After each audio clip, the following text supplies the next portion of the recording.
Tudo bem, pessoal? Então, dando continuidade às nossas videoaulas sobre esse... Hoje nós vamos partir para a videoaula, de uma série de 4 videoaulas que, só para relembrar, primeiro nós falamos sobre o que? Sobre os antecedentes, da Segunda Guerra Mundial.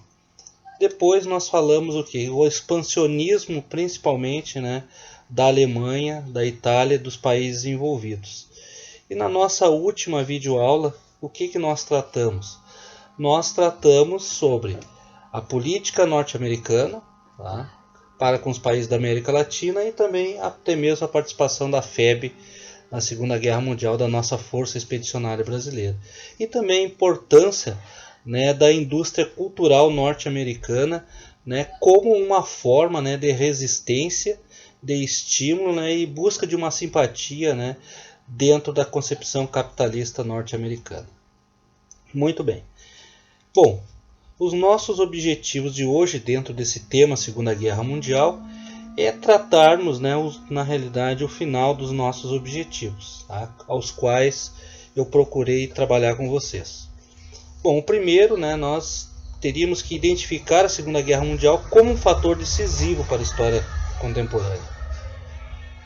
Compreender o evento, a partir de várias perspectivas, tanto sociais quanto econômicas, e também fazer uma breve análise da Segunda Guerra como um evento único, perturbador e transformador na história da sociedade.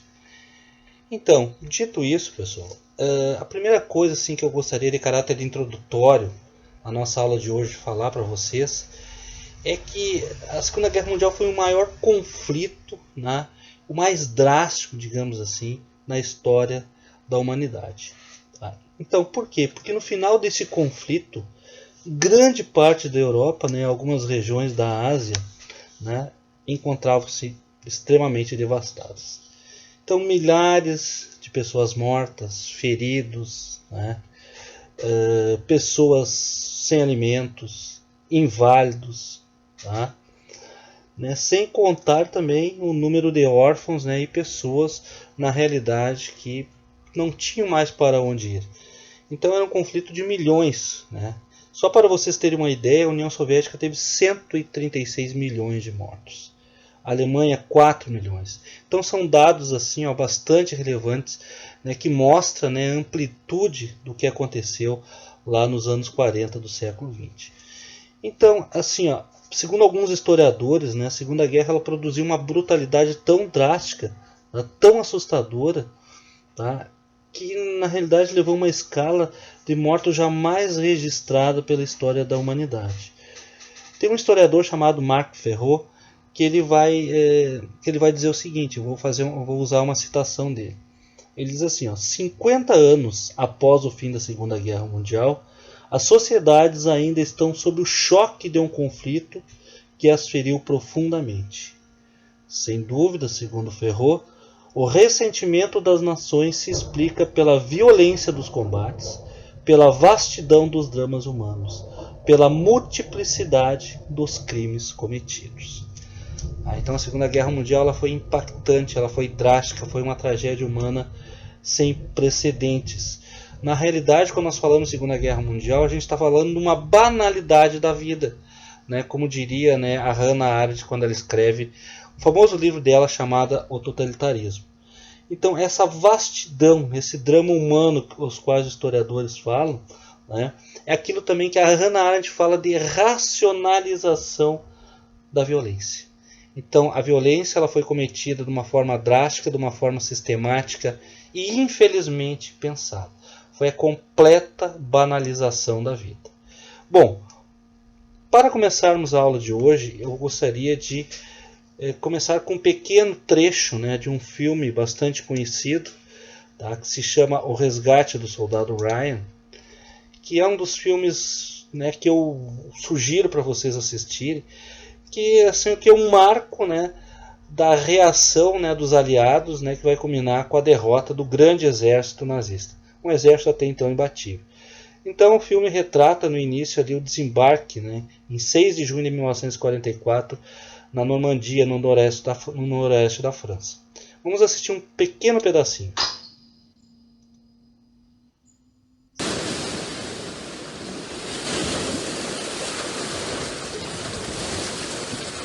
6 de junho de 1944. Setor Cão Verde, Praia de Omaha.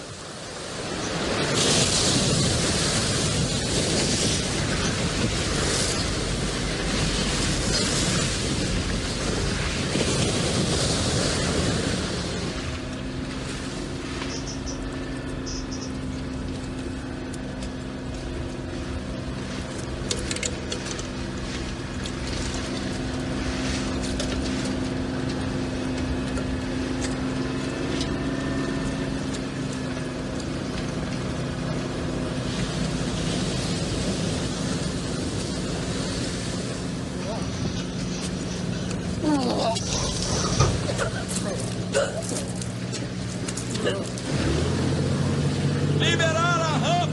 30 segundos!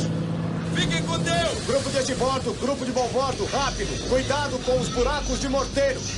Eu quero ter muita praia entre os homens. 5 homens é uma chance de ouro. 1 homem é perder munição. Cuidado com a areia em suas armas! Eu quero ações definidas! Vejo vocês na praia!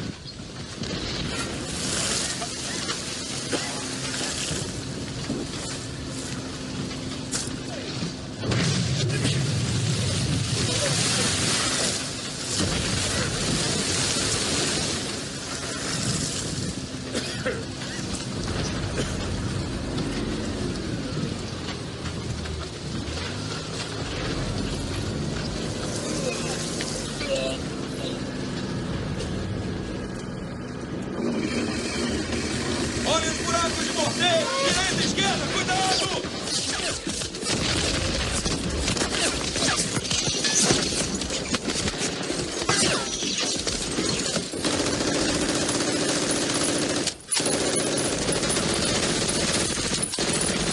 Deste lado!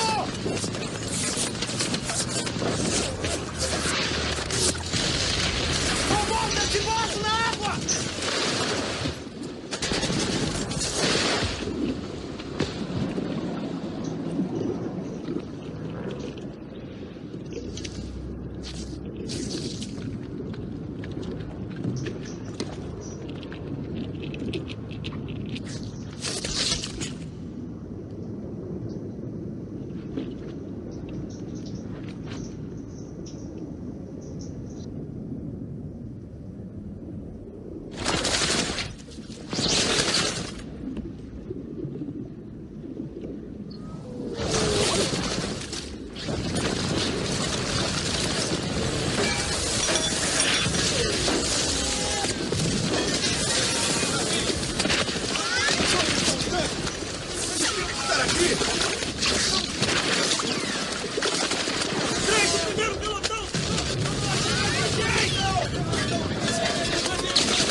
Bom, pessoal,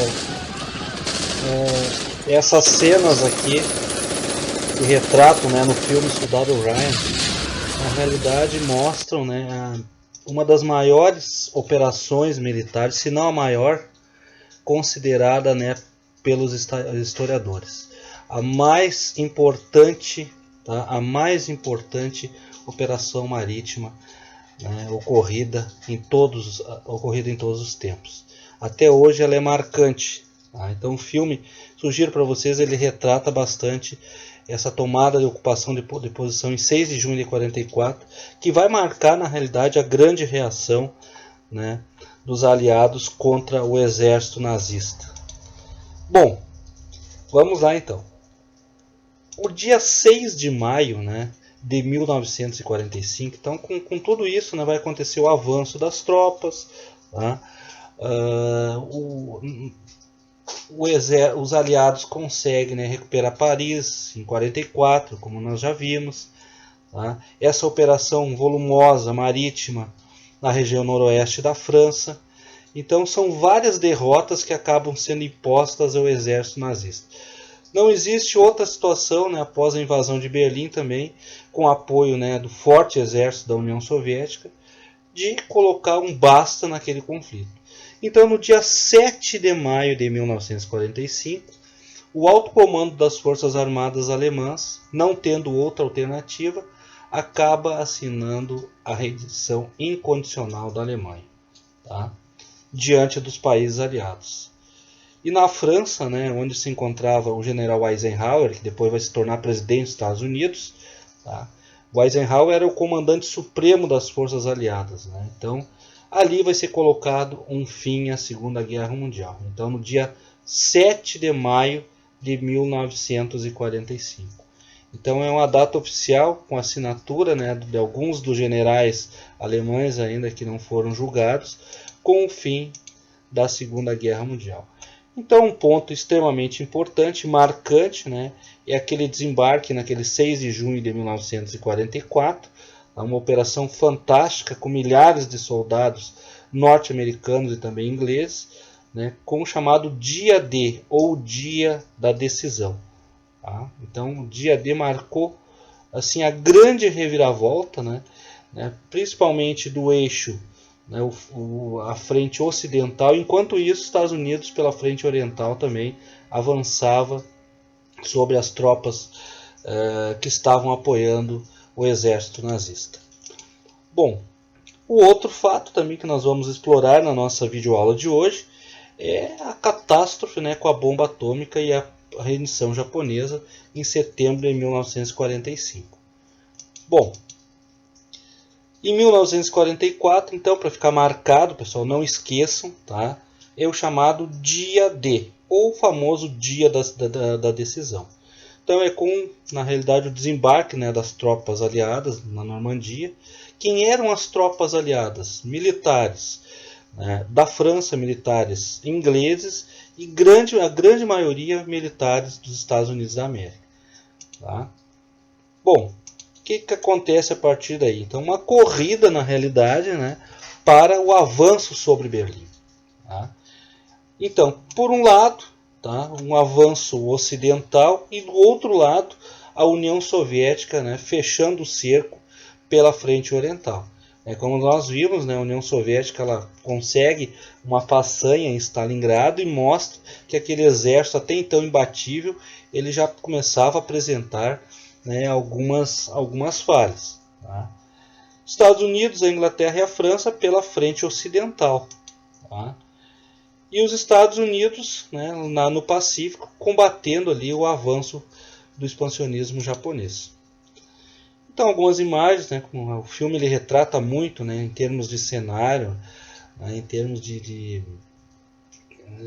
imagens, né, retrata praticamente fielmente o desembarque, né, das tropas nesta praia na Normandia, tá, no noroeste da França. Tá? Então vários navios, né, vão aportar as tropas e ali a defesa imposta pelos alemães era muito grande. Tá? A dificuldade de ocupação dentro de um ponto estratégico ali foi muito difícil. Então, por isso que os historiadores, sem exageros, eles concedem, né, o chamado Dia D como sendo a data máxima, uma das operações mais importantes, né, na Segunda Guerra Mundial. Tá? Destruição das cidades, né, e em 45 nós vamos ter a rendição final da Alemanha, né, com a assinatura daquele acordo, a tomada de Berlim e o suicídio do Hitler. Aqui uma imagem, né, do exército da União Soviética, né, tomando, né, a cidade de Berlim. Tá? Bom, temos também em agosto, né, de 45 as bombas atômicas, né, dos Estados Unidos sobre Hiroshima e Nagasaki. E a rendição japonesa que nós vamos falar. Então só nesse ato, tá? Nesse ato das bombas atômicas, tá? Nós tivemos mais de 300 mil mortos no total. Agora, sobre a rendição nazista, pessoal, é bom que se diga, né, que os nazistas eles não entregaram, na realidade, de bandeja. Eles proporcionaram assim, uma resistência muito forte dentro de Berlim. Tá? E dentro de Berlim, das cidades também na Alemanha. Como é que foi essa resistência? Né? O Hitler, na realidade, os seus generais, eles criaram tribunais militares, tá? Que na realidade, né, designavam na população e compeliam a população para lutar, tá? Mesmo independente da vontade. Então, se montou um exército, né, formado com aquilo que tinha sobrado, porque o exército alemão perdeu muitos homens nos vários conflitos, né, o qual se envolveu. Tá? Então, velhos, mulheres e crianças. Tá? Então, quem não quisesse ir era levado a um tribunal militar. Bom, no dia 30 de abril de 1945, tá? No dia 30 de abril de 1945, tá? Nós temos uma data assim, que marca, tá? O suicídio do Hitler, que na realidade, né, eu vou comentar um pouquinho mais depois, não se sabe se foi suicídio, se ele foi morto, se ele fugiu, tá? Porque o Hitler na realidade ele vivia, né, escondido num abrigo, né, que era conhecido como bunker, né, que era um abrigo militar onde ele sabia que ele ia ser perseguido, né, que ele ia ser morto, né, ia ser julgado. Então no dia 30 de abril de 45, né, oficialmente, né, é a data, né, do suposto suicídio do Hitler, da sua esposa, a Eva Braun, e também de um dos seus principais colaboradores, né, o ministro da comunicação, o Joseph Goebbels.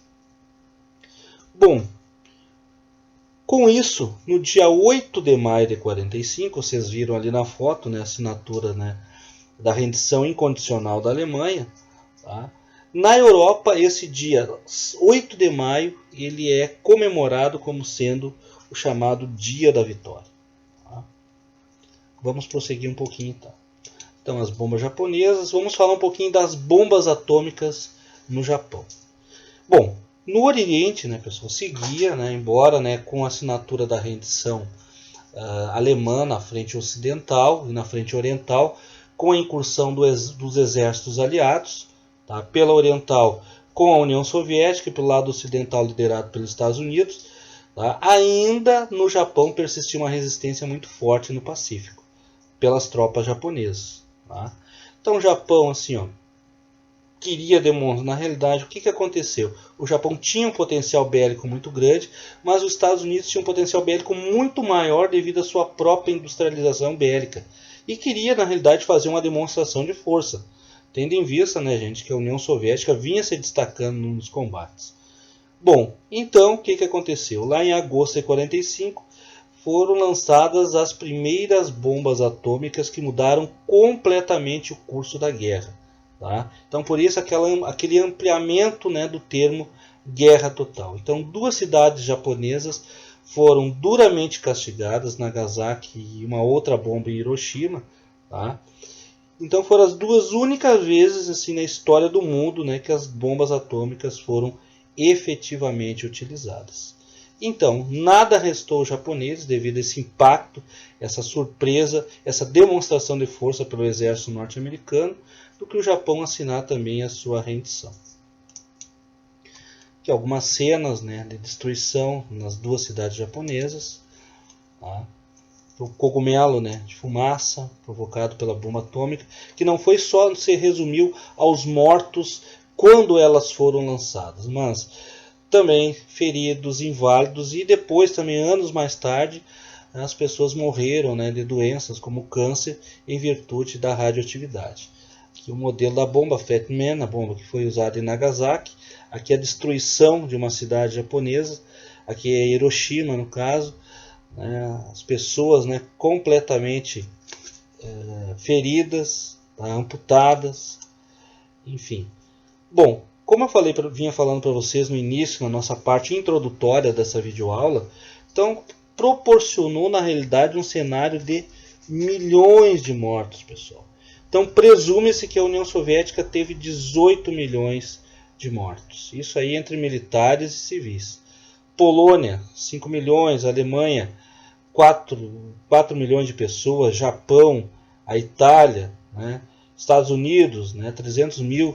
Como nós vimos também, né, o Brasil ele teve também em torno de 452 soldados que tombaram, né, no solo italiano durante as ações da FEB. Tá? Uma vítima, uma imagem chocante, né, uma vítima da bomba atômica em Hiroshima. Tá? Aqui, ó, essa foto assim, ela mostra, né, o que restou, né, de Hiroshima, completamente devastada pela ação da bomba atômica. E os grandes personagens da guerra, né? Se é que a gente tem que encontrar personagens, mas eram as principais lideranças, estavam à frente dos seus governos, né? Imagine, né, do mesmo lado, né, um bloco liberal, né, com Churchill, o Roosevelt, do outro lado, né, um bloco hegemônico socialista com Joseph Stalin. Bom, sobre o julgamento dos nazistas, tá? Sobre o julgamento dos nazistas. Então, em 20 de novembro, tá? Em 20 de novembro de 1945, né, teve início o julgamento, né, dos principais dirigentes nazistas, no chamado Tribunal de Nuremberg. Então, guarde esse nome, o julgamento em novembro de 45, pós a rendição japonesa, tá? Numa cidadezinha na Alemanha, né, onde foram condenados alguns, né, dos principais generais que eram apoiadores de Hitler. Alguns foram executados, outros aprisionados, enfim. E aí, assim, a grande surpresa que foi o pior crime, né, foi comprovado, que foi o extermínio de milhões de judeus. Mas vocês devem estar se perguntando assim, professor, mas peraí, e os Estados Unidos também não cometeram um grave crime de guerra ao lançarem as bombas atômicas nas cidades japonesas? Sim, muitos historiadores, né, vão dizer que sim, tá? Também foi um crime de guerra.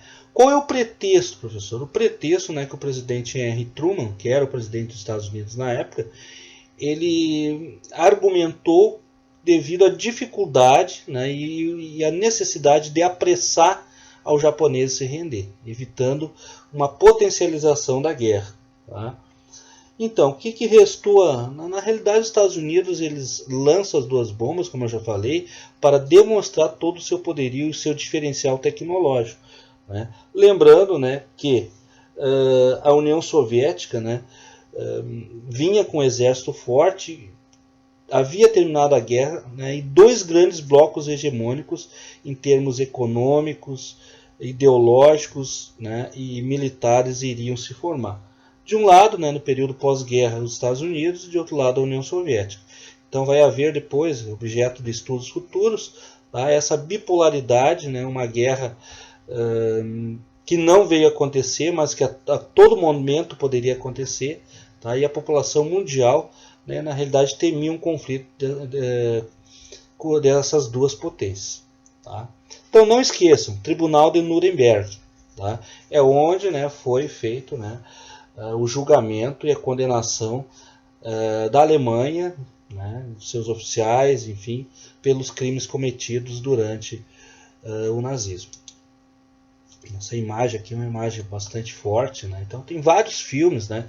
Vocês podem assistir a Lista de Schindler, dentre outros ali, que mostra, né, os campos de concentração, o genocídio judeu. Tá?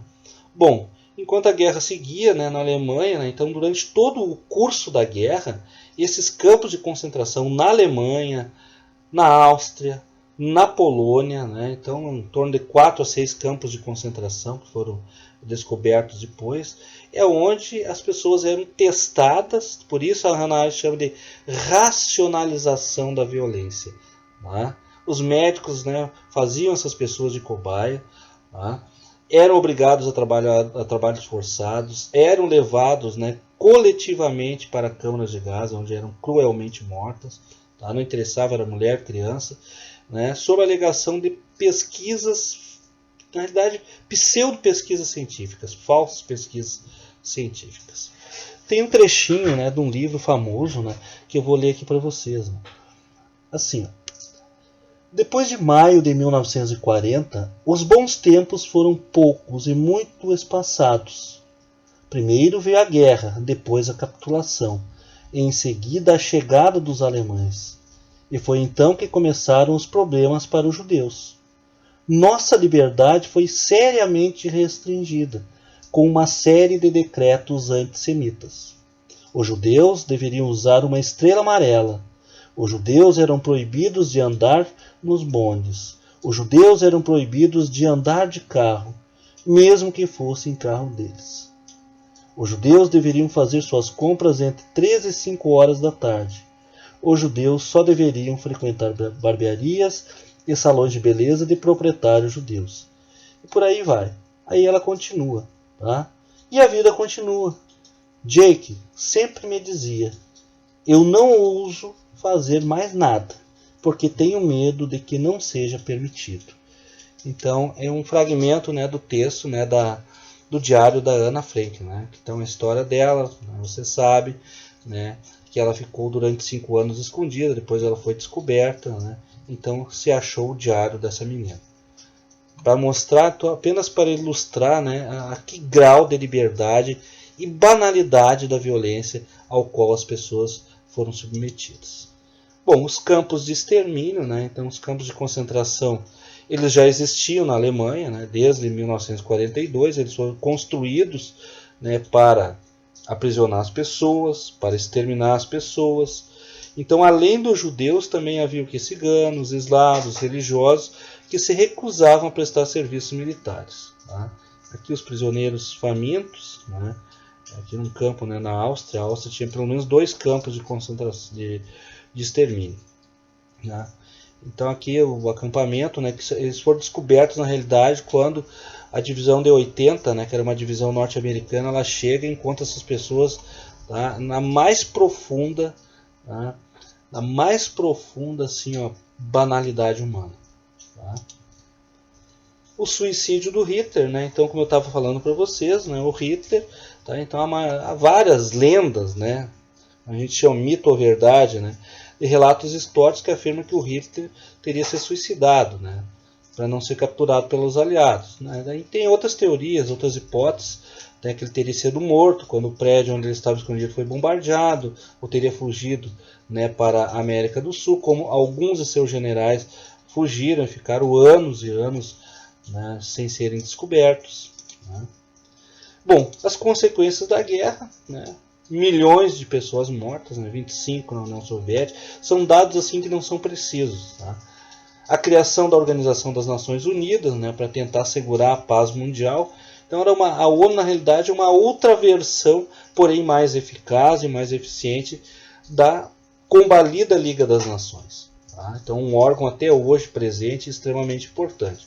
Os Estados Unidos, eles vão sair fortalecidos da guerra, né, e com bastante dinheiro, né, credores, né, de diversos países, né, porque prestaram auxílio industrial, tá, econômico, sem terem sofrido muitas no seu território. Principalmente não houve guerra, a não ser naquela base no Havaí. Então os Estados Unidos não se envolveram. A União Soviética, ela sai materialmente, né, e humanamente destruída do conflito, mas muito fortalecida militarmente e politicamente. Tá? Bom, com isso, pessoal, eu concluo essa última videoaula sobre a Segunda Guerra Mundial. Tá? E gostaria de ler um trechinho, né, de um livro do historiador Eric Hobsbawm, chamado A Era dos Extremos. Então o Hobsbawm diz assim, ó: todas as 3 potências do mundo avançaram no pós-guerra com a convicção de que a vitória sobre o eixo, conseguida através da mobilização política e de políticas revolucionárias, além de sangue e ferro, abriu uma nova era de transformação social. Em certo sentido, tinha razão. Jamais a face do globo e a vida humana foram tão drasticamente transformadas, quanto na era que começou sob as nuvens de cogumelo de Hiroshima e Nagasaki. Mas, como sempre, a história tomou apenas consciência marginal das intenções humanas, mesmo a dos formuladores de decisões nacionais. A verdadeira transformação social não foi pretendida nem planejada, e de qualquer modo, a primeira contingência que se teve de enfrentar foi o imediato colapso da grande aliança antifascista. Assim que não mais houve um fascismo para uni-las contra si, capitalismo e comunismo mais uma vez se prepararam para enfrentar um ao outro como inimigos mortais. Na realidade, acabou uma guerra, mas começou uma guerra ideológica. Bom, com isso, eu agradeço vocês pela paciência, espero que vocês apreciem esse material, utilizem nos seus estudos. E encerro, com o nosso Vinícius de Moraes, quando ele escreve o poema Rosa de Hiroshima, que lá na nossa primeira aula, nós vimos essa bela poesia ser transposta por uma linda canção. E esperamos que nunca mais aconteça o que aconteceu lá nos anos 40. Então, se gostaram do material, podem deixar aí uma like. Então, em breve retornaremos aí com nossas videoaulas. Até mais, pessoal.